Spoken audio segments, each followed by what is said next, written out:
Hello everybody, welcome to this video. In this video I'm going to show you a basic funk rhythm exercise. So if you haven't played any funk music before, any funk rhythm,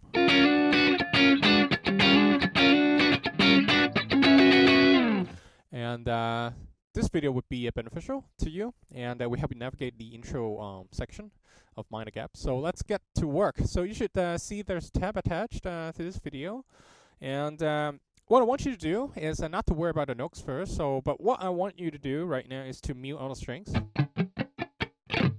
All right. So everything is muted. No noise whatsoever.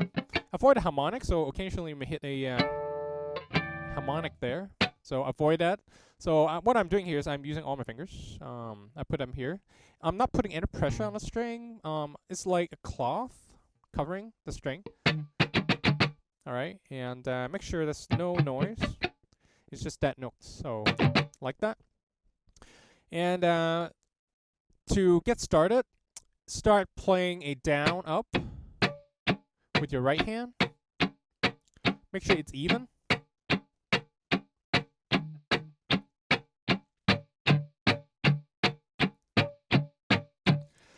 Just when you get started, you can strum all 6 strings. Okay, but as you advance, I would suggest you hit only the top 3 to 4 strings.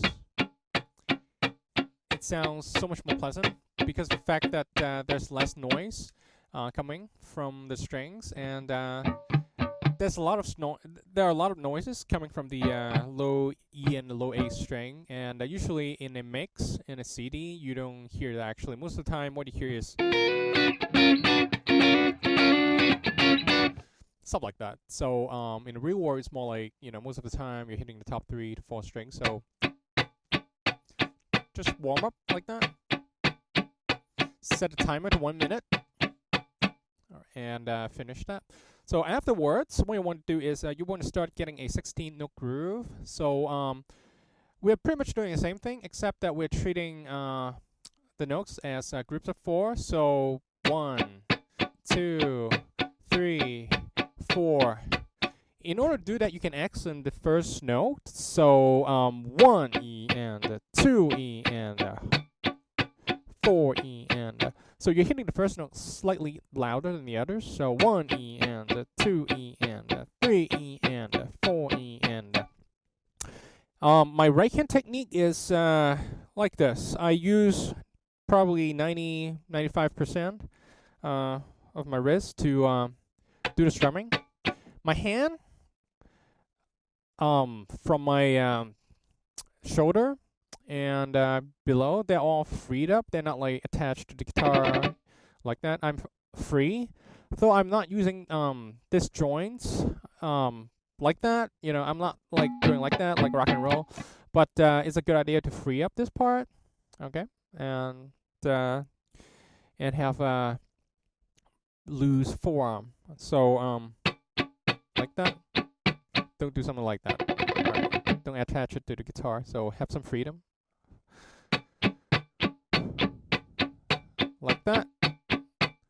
And after you've done that, so you want to do that with a timer and a metronome for 1 minute. So I guess I'm at 50, 55 beats per minute right now. I guess 60. So just pick a tempo that you feel comfortable. You don't have to go fast at this stage. Make sure everything is perfect. And for your left hand, I want you to grab the E9 chord here. So you have the 7th fret, 6th fret, 7th fret, and then bar the whole thing. Bar the rest of the string. So you have the 7, 7, 7 on the top 3. All right.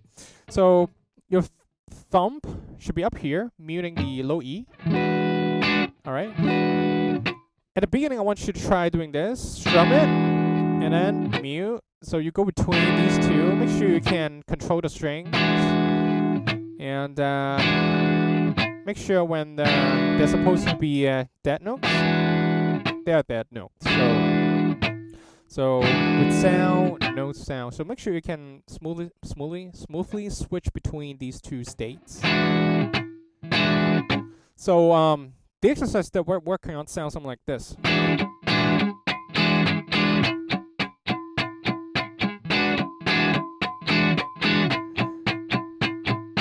So you can see from my right hand, I'm just going like that.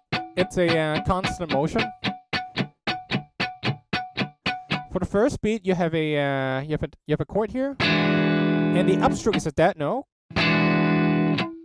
So if you pay attention to the right hand, I'm strumming everything when I go down, and when I go up, I'm just probably strumming the top 2 to 3 strings. I'm not strumming everything. It's not necessary to do that. It sounds better that way, actually. So that's the first beat. One more time, 3E and 4E and all right. So another second beat, you do a downstroke, but it's that notes, and then when you come up, hold the chord. So again, I'm just strumming the top 3 strings actually, like that, and then do that again, and that's beat 2, and then do 2 beats of that notes. So let me do the whole thing for you first slowly. So 3E and 4E and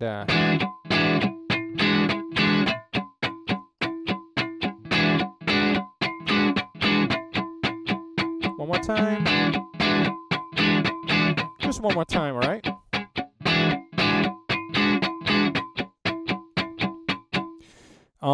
You should try to play the whole thing slow and perfect instead of going very fast at the beginning, and try to maintain the sense of relaxation in your right arm, and make sure that dead notes are really dead when you need them. All right, so that's it for the exercise. It should help you navigate the intro riff from Minor Gaps. So get this part down. I will see you in the next section.